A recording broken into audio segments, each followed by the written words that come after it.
Okay भाई, last class में क्या पढ़ाया गया आप लोगों को? हैं? अच्छा, लिफ्टिंग स्टेट।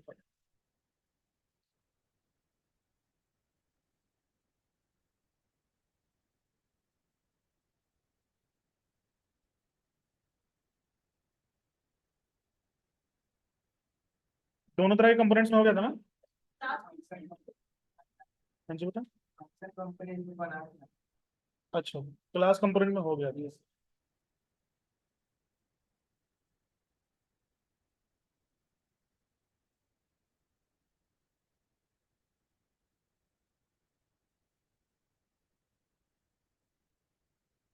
हुआ भाई आप लोगों का? ट्राई किया था?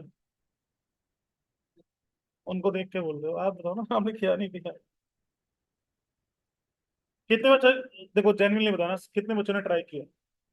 एक, दो, तीन, चार, पाँच, छह, सात। कितने लोगों का हो गया था? एक का भी नहीं हुआ?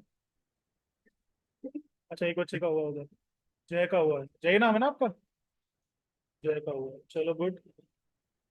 और बाकी लोगों ने ट्राई क्यों नहीं किया भाई साहब? बहुत बेटा, बहुत लेट। समझ में नहीं आएगा अभी। अभी स्टार्ट कर दिया है। बाकी लोग भाई। रौनक, हाथ तो नहीं उठाया था? चलो गुड। और बाकी बच्चे भाई? पीछे जो दो बच्चे बैठे हैं भाई, अनजान हो तुम। तुम इसी बैच के बच्चे हो? पहले क्लास? किससे पहले किससे पढ़ते थे? अच्छा, 2 बजे वाली क्लास में थे, बट वो आगे निकल गई, दैट्स वाई आप यहाँ पे आ गए। चलो ठीक है। तो इसके लिए बेटा रिकॉर्डिंग लिंक ले लेना, अब अकाउंट्स डिपार्टमेंट में पढ़ लेना। रिकॉर्डिंग स्टार्ट, ठीक है ना? चलो कोई नहीं, आगे बढ़ते हैं भाई। आप लोगों ने ट्राई किया, हो गया तो अच्छी बात है, नहीं हुआ तो कोई बात नहीं, करा देते हैं। तो इसमें हम लोग एक फोल्डर बनाएंगे, send data CP, child to parent. यहाँ पे एक बनाएंगे हम लोग component, that is parent dot JSX. Parent dot child.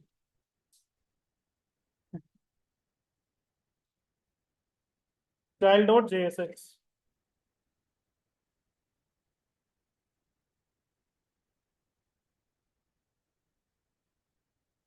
तो हम लोग चलते हैं पेरेंट डॉट जेएसएक्स में, और यहाँ पे शॉर्टकट यूज करते हैं RFC, मतलब रिएक्ट फंक्शनल कॉम्पोनेंट।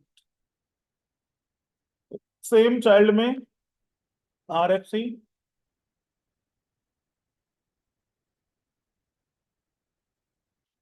तो पेरेंट का टी डिलीट करके दोबारा लिखोगे तो लेटेस्ट वाला आपको हिंट दे देगा, वो इंपोर्ट हो जाएगा। एंड देन आपका रिफ्रेश करोगे तो पेरेंट लिखा आ जाना चाहिए। ठीक है भाई, पहले तो हम लोग यहाँ पे मैसेजेस वगैरह लिख देते हैं कि भाई क्या है ये, क्यों है। Like H1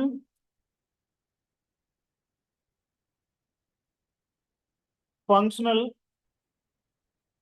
component example of lifting state means sending data from child to parent component. H2 लिख देते हैं, this is parent component. HR and यहाँ पे लगाते हैं चाइल्ड को इंपोर्ट कर लेते हैं, ठीक है ना? चाइल्ड कंपोनेंट में भी एक मैसेज लिख देते हैं,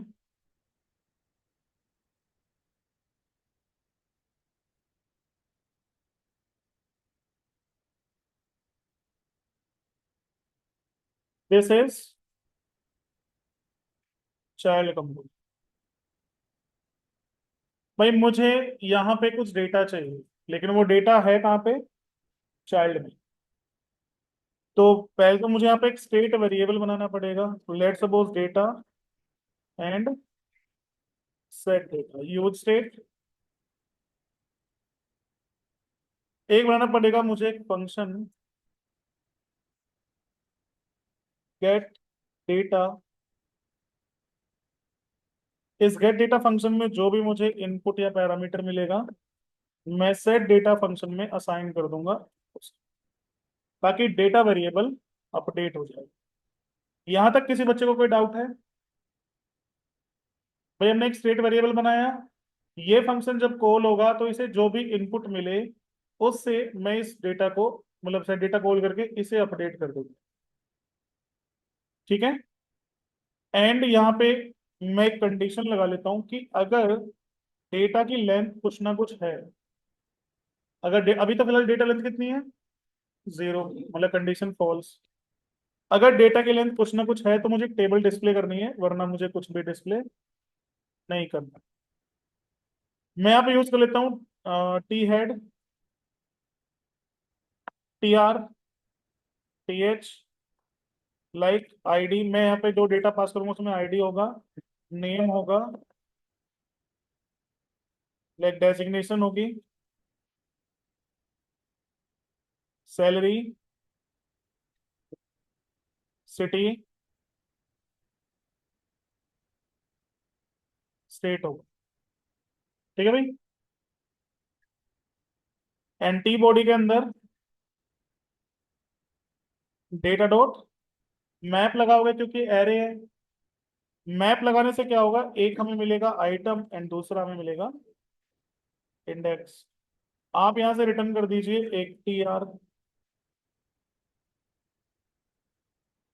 जिसमें की क्या होगा, इंडेक्स, टीडी, इंटरपोलेशन सिंबल लगाओ और यहाँ पे पास कर दो आइटम डॉट आईडी। क्योंकि जब मैप चलेगा तो मैप क्या करेगा, इस कॉलबैक फंक्शन में आइटम में एक रो डाल देगा पूरी, उसमें हमारे पास आईडी होगी, नेम होगा, डेजिग्नेशन, सैलरी होगी, सिटी एंड स्टेट।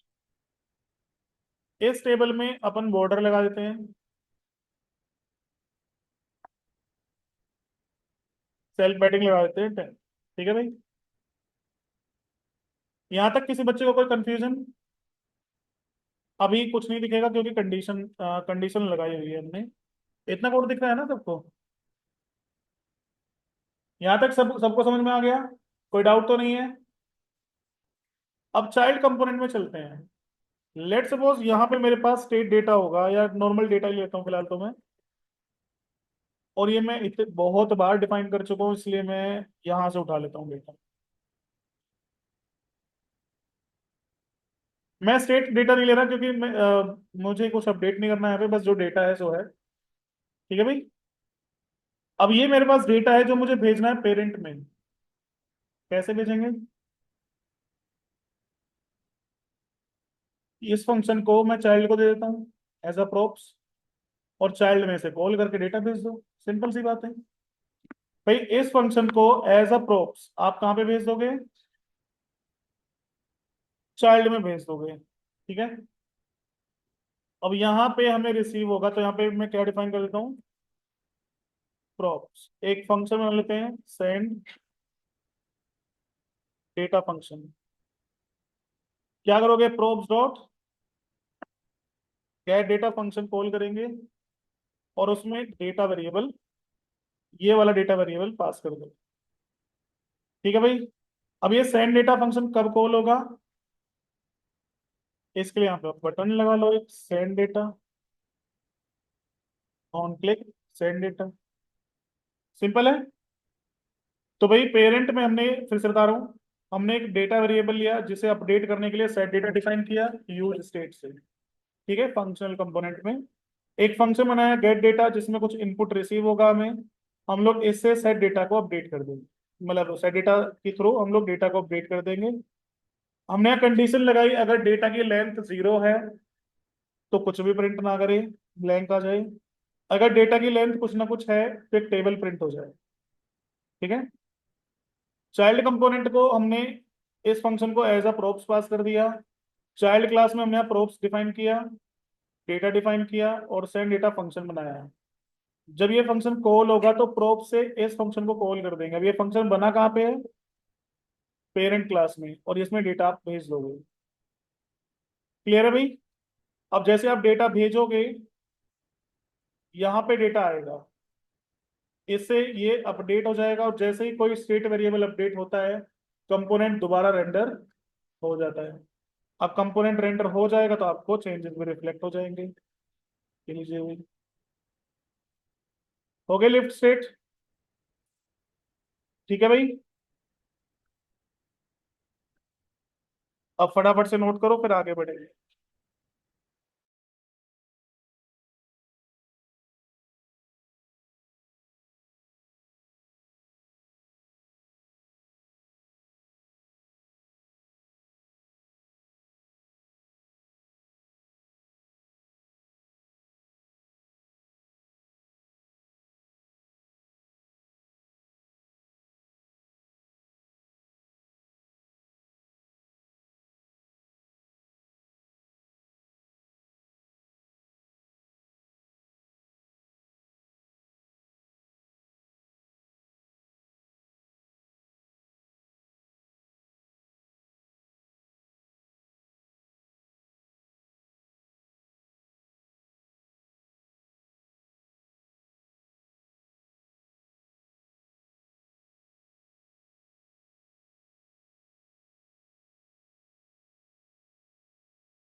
तो भाई किसी का रहता तो नहीं, सबका हो गया ना?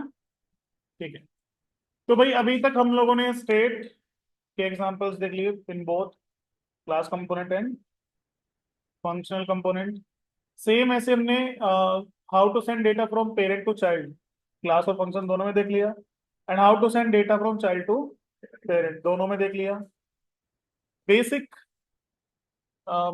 एक मिनट, बेसिक में अभी और भी टॉपिक्स हैं जिनको हमें कवर करना है। नेक्स्ट टॉपिक होगा हमें अगर अपने कंपोनेंट में कोई इमेज डिस्प्ले करनी है तो कैसे करेंगे। ठीक है। अब ये दोनों में सेम ही है, चाहे वो फंक्शन कंपोनेंट हो चाहे वो क्लास कंपोनेंट। इसलिए मैं फंक्शन कंपोनेंट बताऊंगा, चाइल्ड सॉरी क्लास कंपोनेंट में आप लोग ट्राई खुद कर लेना। कुछ अलग नहीं करना है, सेम कोड रहेगा, कुछ भी अलग नहीं। जैसे स्टेट में तो भाई थोड़ा डिफरेंस था कि भाई क्लास में कंस्ट्रक्टर बना रहे थे, फंक्शन में हुक्स यूज कर रहे थे, इसलिए मैंने वहाँ पे अलग अलग एग्जांपल बताया। लेकिन ये जो एग्जांपल मैं लूंगा to display an image in React component, ये दोनों में सेम, कुछ अलग नहीं। ठीक है। तो इसलिए मैं यहाँ पे एक एग्जांपल ले लेता हूँ।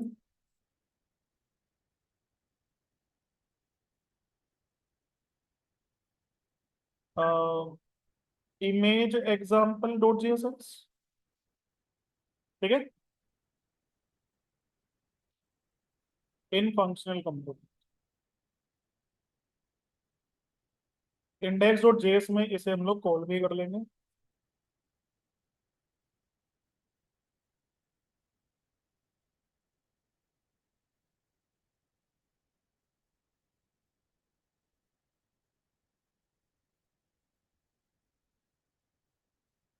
ठीक है भाई।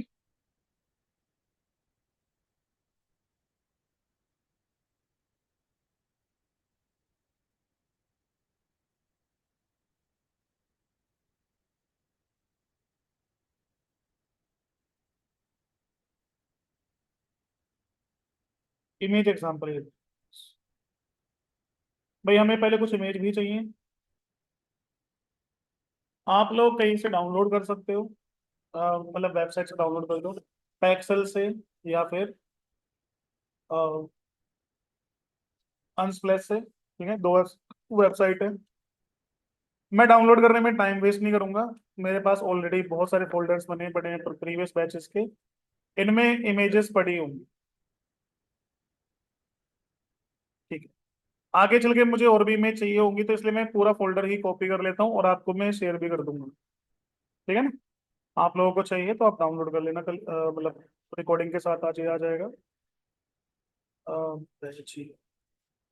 तो भाई इमेजेस को आपको किस फोल्डर में रखना चाहिए? आप चाहो तो एसआरसी में रख लो, चाहे तो पब्लिक में। पहले बताता हूँ, एसआरसी में बताऊंगा, ठीक है। हालांकि मैंने पब्लिक में कॉपी पेस्ट किया है इसे, मतलब पेस्ट किया है। बट मान लो मैं यहाँ से दो इमेज उठा लेता हूँ, अब इसको भूल जाओ, ठीक है ना, पेस्ट करने के लिए कर दिया मैंने। मैं एसआरसी में आता हूँ। अब देखो एसआरसी में अगर आप अपने इमेजेस को या सीएसएस फाइल्स को रखोगे, तो ऐसे मत रखना कि कहीं भी इमेज डाल दी, कहीं भी आपने सीएसएस फाइल डाल दी, वो होच पोच हो जाएगा। ठीक है ना? आपको बेटर क्या है कि आप यहाँ एक एसेट्स नाम का फोल्डर बनाओ। ये मैंडेटरी नहीं है, आप एसेट्स फोल्डर नहीं भी बनाओगे तो भी कोई दिक्कत नहीं। बस प्रॉब्लम क्या होगी, प्रायता फैल जाएगा, कोई इमेज कहीं पड़ी होगी, कोई सीएसएस कहीं पड़ी होगी, सब चीजें अलग अलग पड़ी होगी, है ना? तो सबको एक जगह मैनेज करके रखने के लिए आप क्या बना लो, एसेट्स बना लो। इसके अंदर फिर एक फोल्डर बना लो, लाइक इमेजेस फाइल रखनी है तो इमेज बना लो, सीएसएस फाइल रखनी है तो सीएसएस। इसी के अंदर आगे बताऊंगा मैं सीएसएस आपको। क्लियर है? तो ऐसे एसेट्स नाम का फोल्डर बना के हमने इमेजेस को रख लिया। अब यहाँ पे इमेज पड़ी हुई है, दो इमेज है, बैनर वन और बैनर टू। हमें इमेज यूज करनी है तो इसके लिए ऑब्वियस बात है आईएमजी टैग, क्लोजिंग जरूर लगा देना। ठीक है, अगर मैं हटा दूंगा तो ये एरर दे देगा। रिएक्ट में क्लोजिंग जरूर होती है, जरूरी है। यहाँ पे पाथ लिख देता हूं मैं कि भाई एक फोल्डर पीछे जाऊंगा तो मुझे एसेट्स नाम का फोल्डर मिल जाना है। उसके अंदर क्या है, इमेजेस है, और उसके अंदर बैनर वन डॉट जेपीजी है। आप एक बार सही से चेक करेंगे अपन, भाई इसके एक फोल्डर पीछे जाएंगे तो हम आ जाएंगे एसेट्स पे। एसिड्स के अंदर है इमेजेस, और इमेजेस के अंदर क्या है, banner1.jpg। बात सही है, चेक करते हैं। इमेज तो नहीं आई, ऑल्टरनेट में लिख देता हूं मैं, बैनर इमेज, ऐसे कुछ भी रैंडम। तो बैनर इमेज तो लिखा आ गया, लेकिन इमेज नहीं आई। बात तो सही है, लेकिन अगर ये HTML में होता तो डेफिनेटली काम कर जाता, रिएक्ट में नहीं करेगा। ठीक है, आपको रिएक्ट में क्या करना है, अगर आप डायरेक्टली इस तरह से पाथ लिखना चाहते हो, अच्छा ऐसे डायरेक्टली पाथ लिख के काम चल सकता है, लेकिन उसका दूसरा तरीका है। पहला, अगर आप आपकी इमेज अगर SRC फोल्डर के अंदर कहीं पे है, ठीक है, एसेट्स के अंदर हो या बाहर हो, उससे मतलब नहीं है कहाँ पे हो, SRC के अंदर, तो आपको यहाँ पे डायरेक्ट नहीं लिखना है। आप लगाएंगे करली ब्रैकेट, आप लिखेंगे यहाँ पे रिक्वायर, और यहाँ पे पाथ पास करें। समझ में आया? डायरेक्टली पाथ नहीं लिखना है। डायरेक्टली पाथ तब लिखोगे जब इमेज पब्लिक फोल्डर में हो। ध्यान से सुनना, डायरेक्ट पाथ कब लिखोगे, जब इमेज पब्लिक के अंदर हो। अगर इमेज आपकी SRC के अंदर है, तो आपको क्या लगाना है, रिक्वायर लगाना है। चेक करेंगे कि इमेज आई नहीं आई, आ गई। अब इसमें आप चाहो तो हाइट लगा दो। अब देखो, हाइट में लिखते थे ना हम लोग ब्रैकेट स्ट्रिंग केस में, लाइक 300 पिक्सल या 400 पिक्सल। आप सिर्फ 400 लिख दो, मतलब पिक्सल लिखने की जरूरत नहीं है, 600 लिख दो। क्लियर है भाई? इसको फाइबर, सिंपल है ना?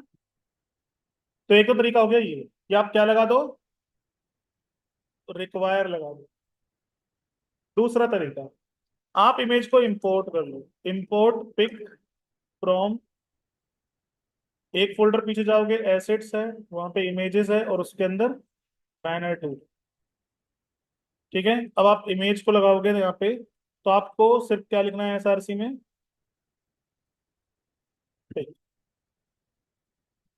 क्लियर है? तो डायरेक्ट नहीं लिखोगे, या तो रिक्वायर लगाओ या फिर ऊपर इमेज को प्रॉपर इंपोर्ट कर लो। इस तरह से इमेज आपको मिल जाएगी। एंड तीसरा एंड बेस्ट प्रैक्टिस, बहुत से लोग ये करते हैं जो मैंने किया यहाँ पे, बट बहुत से लोग क्या करते हैं, इमेजेस को रखते हैं पब्लिक फोल्डर में ताकि दिक्कत ही ना हो। आओ सीधा लिखो। अब देखो, जब आपकी इमेजेस पब्लिक फोल्डर में होंगी, तो स्लैश लिख देने से आप पब्लिक फोल्डर तक पहुंच जाओगे। ध्यान रखना, कभी भी इंपोर्ट जब आप करोगे ना, तो वो आउट ऑफ SRC नहीं जाना चाहिए। मतलब आप लोग कंपोनेंट्स में SRC से बाहर के आइटम्स को इंपोर्ट नहीं कर सकते।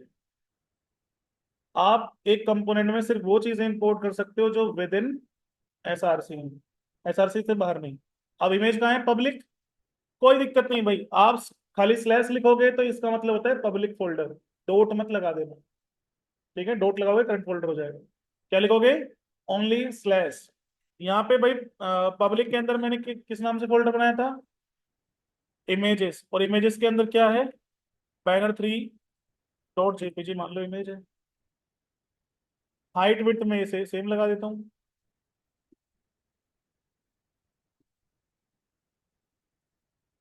और ऑल्टरनेट में यहाँ भी मैं बैनर इमेज लग, वो तो आप कुछ भी लिख सकते हो। सिंपल है। अब तीनों में से बेस्ट प्रैक्टिस क्या लग रही है? हम्म, ये, चलो भाई, भाई इसमें डिबेट पे नहीं जाएंगे। मैंने पूछा था कौन सी अच्छी लग रही है, भाई उसकी मर्जी है, उसको ये अच्छी लग रही है। क्या नहीं लिखना पड़ रहा? नहीं, उसके हिसाब से वो ठीक है, गलत नहीं बोल रहा है वो, ठीक है भाई। अब तीन मैंने बता दी, तुम्हारी मर्जी है, तुम्हें जो अच्छा लगे यूज करो। बेस्ट प्रैक्टिस, अब तुम्हारे हिसाब से कुछ भी हो, मैं अपने हिसाब से बता रहा हूँ। मेरे हिसाब से लास्ट वाला रीजन बताता हूँ।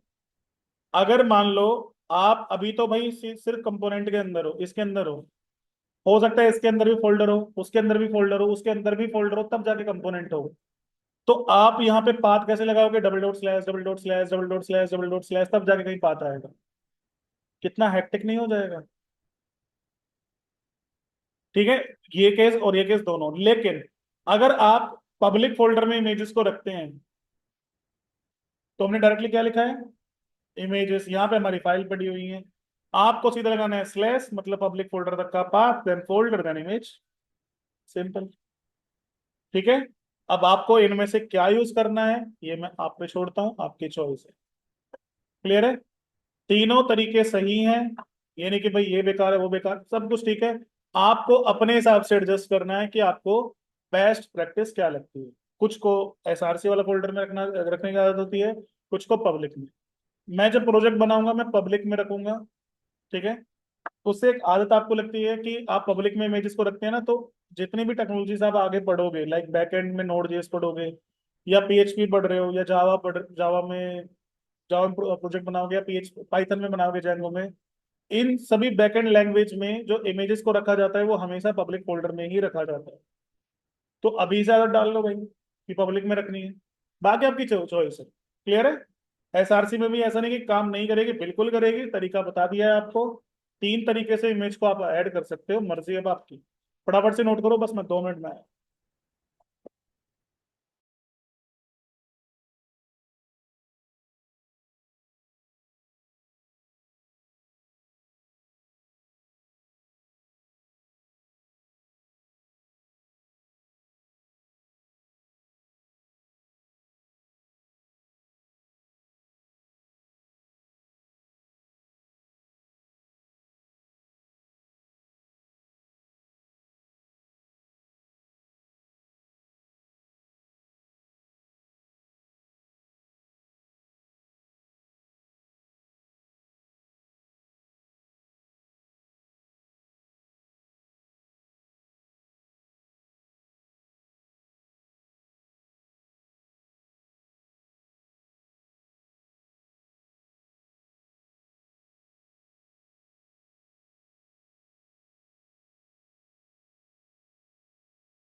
नेक्स्ट देखते हैं CSS। ये भी सेम क्लास कंपोनेंट और फंक्शन कंपोनेंट बात एक ही है। ठीक है। सो हमें रिएक्ट में CSS कैसे यूज करनी है। CSS example dot JSX in index.js, just call your component.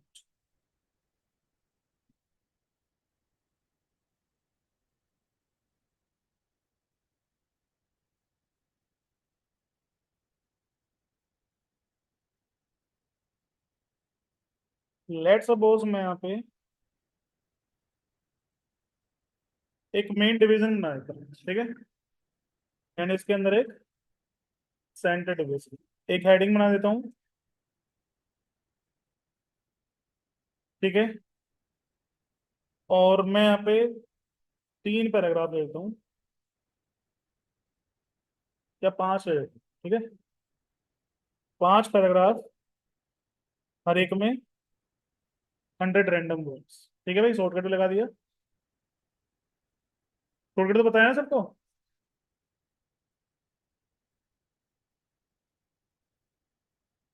ये आ गया भाई नॉर्मल सा एक पैराग्राफ। सबसे पहले देखते हैं रिएक्ट स्टाइल में या जावास्क्रिप्ट स्टाइल में CSS कैसे इंप्लीमेंट करते हैं। क्लियर है। मतलब एक तरह से आप कह सकते हो इनलाइन CSS। जब भी हम लोग इनलाइन CSS लिखेंगे तो हम लोग इसमें डायरेक्टली नहीं लिखेंगे, ठीक है ना। एक मिनट, लेकिन क्या बोले, डिव टैग में क्लास नेम क्या है। हाँ, देखो भाई, ये JSX है। ठीक है, जावास्क्रिप्ट रिएक्ट में हम लोग जो काम कर रहे हैं, ये ना तो प्योर जावास्क्रिप्ट है ना ये प्योर HTML है, ये क्या है, JSX है। मतलब इसमें हम लोग जावास्क्रिप्ट और HTML दोनों को मिक्स कर रहे हैं। अब HTML में जो क्लास एट्रीब्यूट होता है उसका काम क्या होता है, ताकि मल्टीपल एलिमेंट्स को सिलेक्ट करके स्टाइल अप्लाई किया जा सके। वहीं पे जावास्क्रिप्ट में भी क्लास होता है, ठीक है, जो एक डेटा टाइप क्रिएट करने के लिए हेल्प करते हैं। अब दोनों में क्लास होता है तो यहाँ पे कंफ्लिक्ट नहीं हो जाएगा कि भाई ये कौन सा क्लास लिखा हुआ है, कि जावास्क्रिप्ट वाला क्लास है या फिर HTML वाला क्लास है। तो इसलिए JSX में क्लास को रिप्लेस कर दिया गया क्लास नेम से। तो आप अब जब भी कुछ लिखोगे तो आपको क्लास नहीं लिखना है, आपको क्या लिखना है, क्लास नेम। 3-4 जगह चेंजेस हैं, जैसे एक होता है एक तो ये हो गया, दूसरा होता है फोर। HTML में फोर लिखते हैं ना, लेबल में, लेबल फोर ID, जो भी ID नेम होता है। तो अब फोर तो कीवर्ड भी है भाई जावास्क्रिप्ट में, लूप चलाने के लिए, कॉन्फ्लिक्ट होगा। तो इस केस में फोर को रिप्लेस कर दिया गया HTML4 से। ठीक है, फोर की जगह क्या लिखेंगे, HTML4। HTML लिख के फोर का F कैपिटल। ठीक है। और ऐसे ही जैसे हम लोग कहीं लिखते हैं फ्रेम बॉर्डर, तो फ्रेम बॉर्डर 2 वर्ड है, उसमें B कैपिटल कर देना। सेल पैडिंग P कैपिटल कर देना। ये छोटे छोटे चेंजेस हैं, और बाकी सब वही। क्लियर है ना।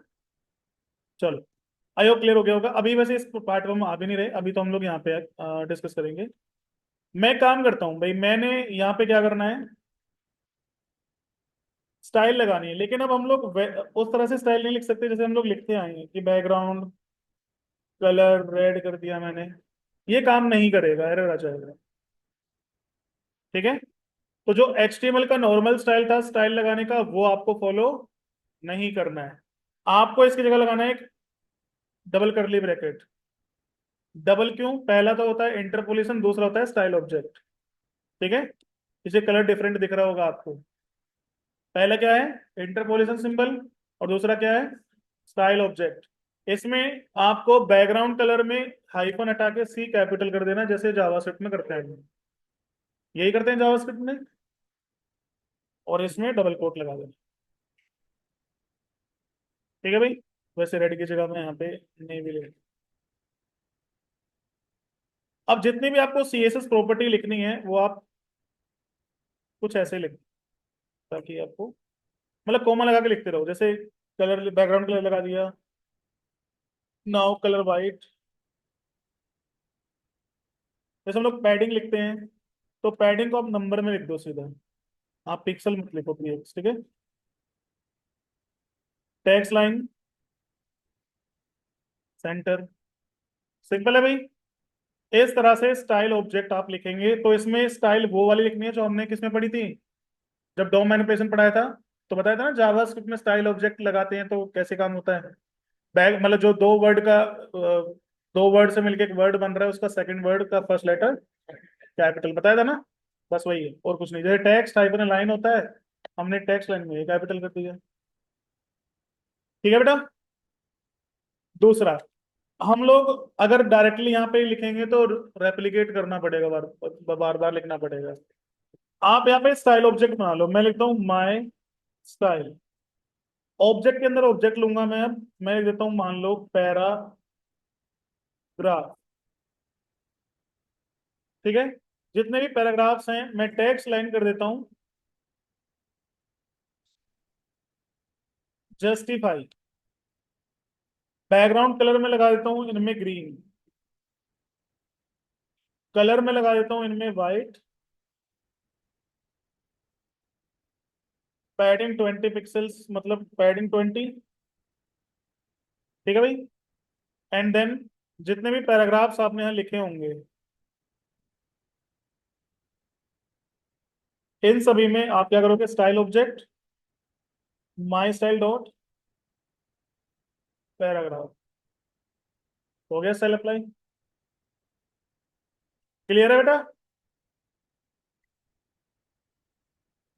अच्छा, मैं चाहता हूँ पांचों का कलर अलग अलग, मतलब अलग अलग आए। तो मैं एक काम करता हूँ, मैं यहाँ पे ना एक कलर कलर के नाम से प्रॉपर्टी बना लेता हूँ, like red. Background colour red, ताकि रियूज हो सके ना। ऐसे में तीन चार प्रॉपर्टी बना लेता हूँ, एक दो तीन चार। रेड, एक पर्पल कर देता हूँ। तो तीन ही बना लूंगा, ठीक है ना। तीन नहीं, ठीक है, पर्पल, ऑरेंज रेड, और एक मैं कर देता हूँ ब्लैक। अब ये कलर मैं अप्लाई कैसे करूँ बाकी में, क्योंकि मैं यहाँ पे कोमा लगा के भी नहीं लिख सकता कि रेड आ जाए। तो इस केस में आपको क्या करना पड़ेगा, आपको एक ऑब्जेक्ट के अंदर लिखना है इन्हें, और इन्हें स्प्रेड कर देना है। स्प्रेड कर देने से क्या होगा। अच्छा, ये क्या है, माई स्टाइल डॉट रेड। रेड हो गया ना। क्या होगा कि भाई पैराग्राफ से सारी प्रॉपर्टीज यहाँ पे आ जाएंगी स्प्रेड होके, एंड सेम कलर भी स्प्रेड होके आ जाएगा। समझ में आया। स्प्रेड ऑपरेटर पढ़ाया हुआ है भी मैंने आपको। तो अब मैं यहाँ पे काम करता हूँ, एक में मैंने रेड लिखा था, एक में मैंने पर्पल लिखा है, एक में मैंने ऑरेंज रेड लिखा है, और एक में मैंने ब्लैक लिखा। हो गया सब अलग अलग। ये मैंने एक एग्जाम्पल के लिए लिखा है, बाकी आपकी चॉइस है। ऐसे यूज करना है तो करो, वरना मत करो। क्लियर बेटा। कोई डाउट। फटाफट से नोट करो ये वाला पार्ट।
तो ये तो हो गया भाई, जब हमने यहाँ पे inline C S S internal लिख दिया, इंटरनल सी एस एस लिखी। बट अगर ये तो हमने जावा स्क्रिप्ट स्टाइल में लिखा है, और ऐसे अगर हम लोग पूरे पेज की सी एस एस को चेंज करेंगे तो फिर बहुत ज़्यादा टाइम लग जाएगा, है ना। तो क्या हम लोग रिएक्ट में normal C S S use नहीं कर सकते? कर सकते हैं, बट कैसे? अब इसके भी कई सारे तरीके हैं। ठीक है। पहला तरीका, आप एसेट्स फोल्डर के अंदर एक फोल्डर बनाओ सीएसएस के नाम से। इसके अंदर बना लो माई स्टाइल डॉट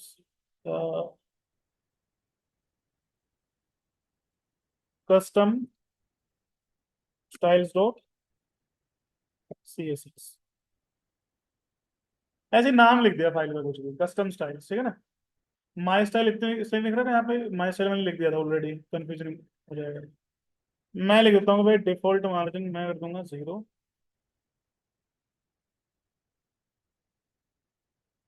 जो मेन है उसका width 100, viewport width, height 100, viewport height,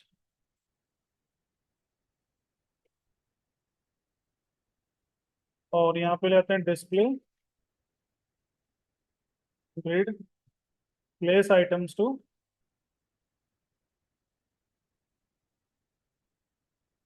centre, height 50%, width 80%। ठीक है भाई, अभी खाली सी एस एस लिखी है। अब अगर आपको पूरे एप्लीकेशन को सी एस एस देनी है कि जितने कंपोनेंट हो सब में अपने आप लग जाए, तो आप इंडेक्स डॉट जेएस में ही कॉल कर लो सी एस एस। जैसे आप कैसे इंपोर्ट करेंगे, आप लिख दो यहाँ पे इंपोर्ट, ऊपर लिखना, ठीक है ना। Import S R C assets, एक minute, import assets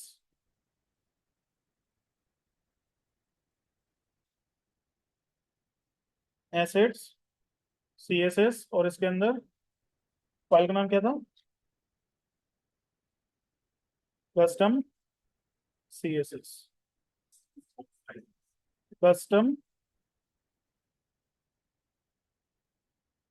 styles dot C S S.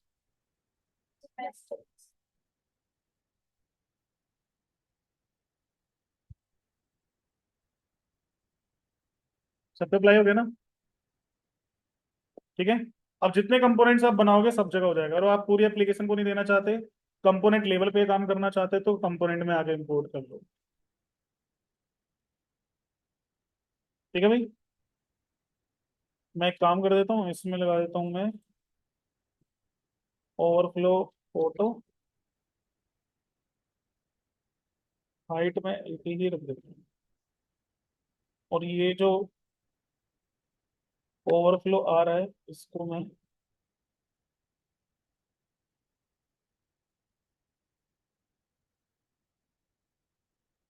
हटा देता हूँ, ताकि यहीं पे स्लो लेवल बने। क्लियर है भाई? हो गया नॉर्मल सी एस एस पे अप्लाई। तो हमने सी एस एस फाइल कहाँ पे बनाई? एसेट्स, एसेट्स के अंदर C S S, C S S के अंदर जो भी फाइल आप बनाओगे। या फिर एक काम कर सकते हो, आप अगर हर कंपोनेंट पे कॉल नहीं करना चाहते, या फिर आप सी एस एस को यहाँ पे रखने के बजाय इमेजेस की तरह पब्लिक में रखना चाहते हो, तो यहाँ पे एक फाइल बना लेता हूँ मैं styles dot C S S. ये कोड यहाँ पे पेस्ट कर देता हूँ। अभी कुछ नहीं अप्लाई हो रहा।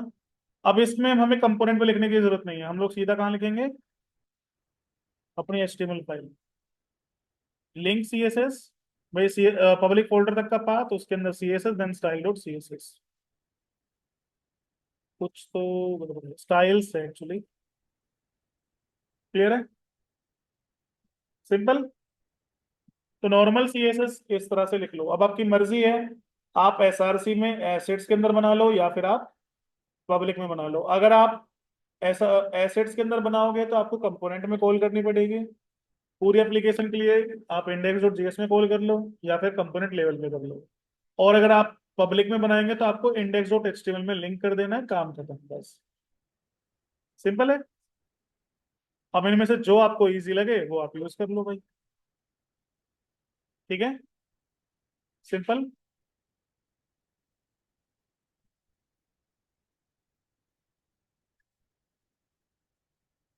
लिखना है तो लिख लो टेस्टिंग के लिए।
डन।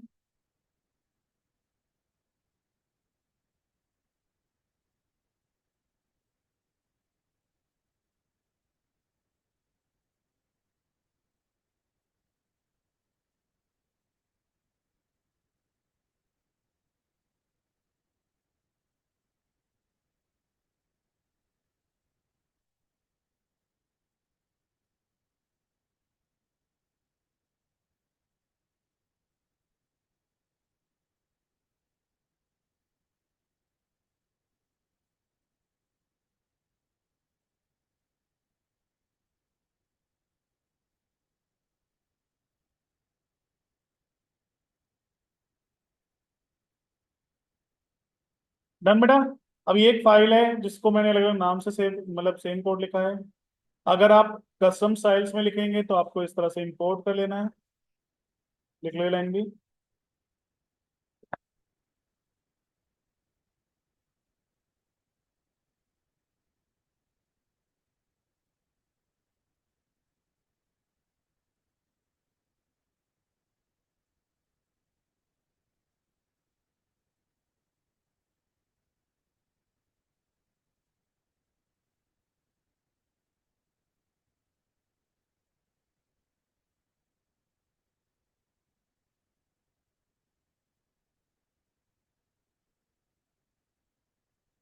ठीक है। और अगर स्टाइल्स मतलब पब्लिक में रखते हो तो इस तरह से लिंक कर लेना बस।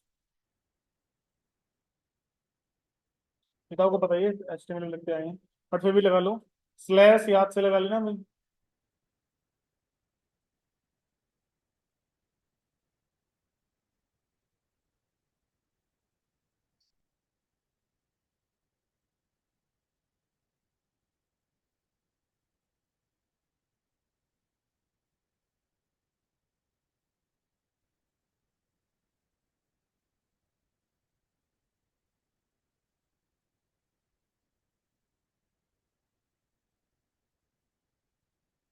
डन। अब देखिए, एक होते हैं मॉड्यूल सीएसएस, ये इंटरव्यू में कई बार पूछ लेते हैं मॉड्यूल सीएसएस क्या हो। अभी जैसे हमने यहाँ पे एक फाइल बनाई, मैं इसे भी इंपोर्ट कर लेता हूँ, ठीक है। अब दोनों जगह सेम सीएसएस की क्लास लगी हुई है, पब्लिक में भी और एसआरसी में भी। बस इसमें एक चेंज करता हूँ मैं, मेन में ये नहीं लगाता, और यहाँ पे मैं लगा देता हूँ मार्जिन ऑटो।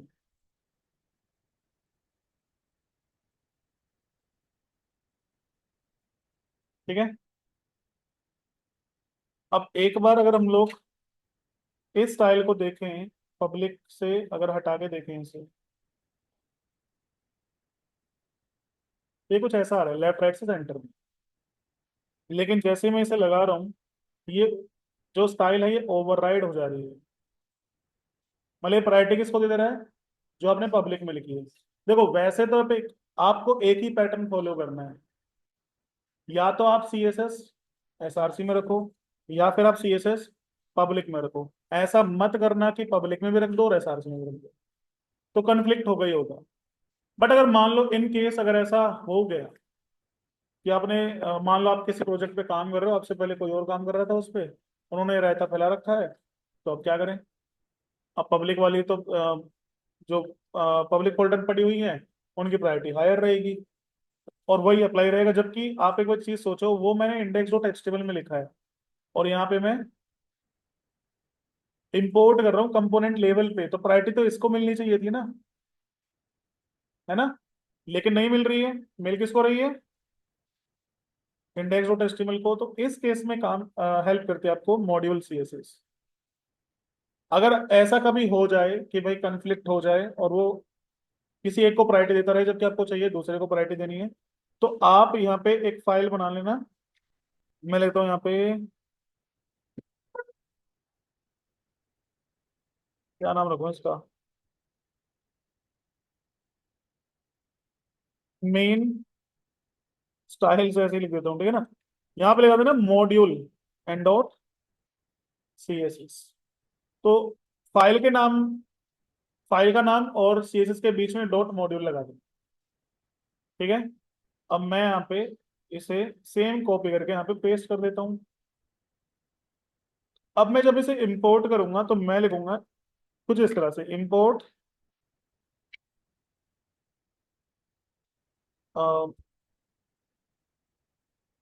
मॉड्यूल स्टाइल्स, नाम कुछ भी लिखना, ठीक है? फ्रॉम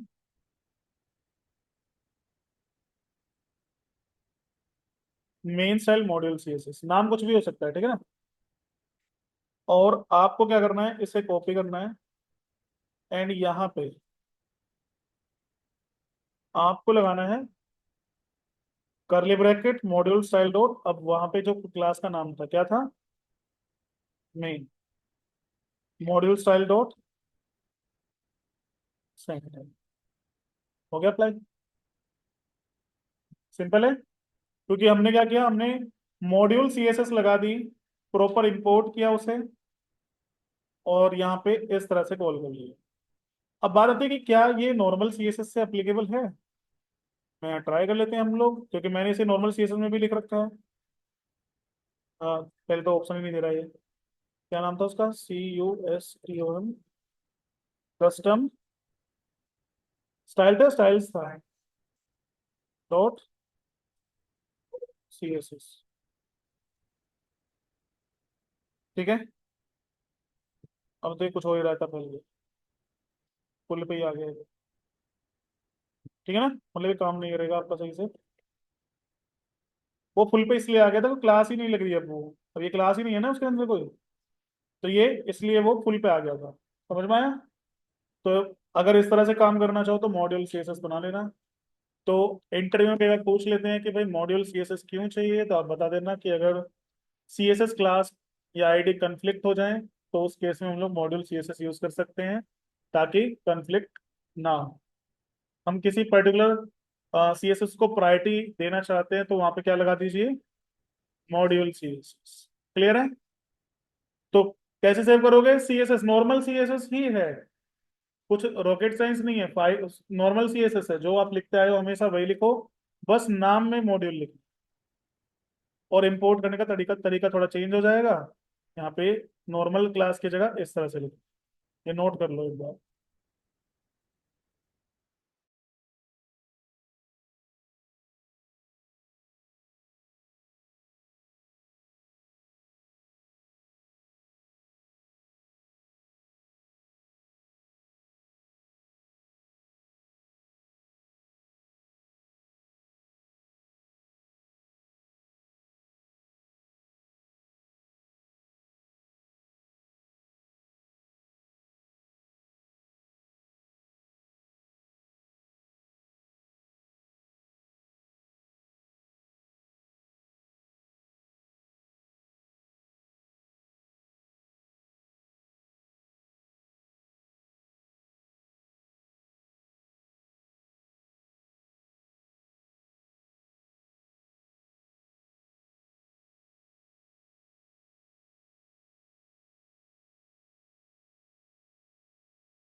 डन सभी का। तो भाई आज के लिए इतना ही करेंगे, बाकी नेक्स्ट क्लास में कल से हम लोग इनपुट एग्जांपल स्टार्ट करते हैं, ठीक है। इनपुट्स, तो भाई प्रैक्टिस करना स्टार्ट कर दीजिए भाई, अगर किसी ने अभी भी स्टार्ट नहीं किया है तो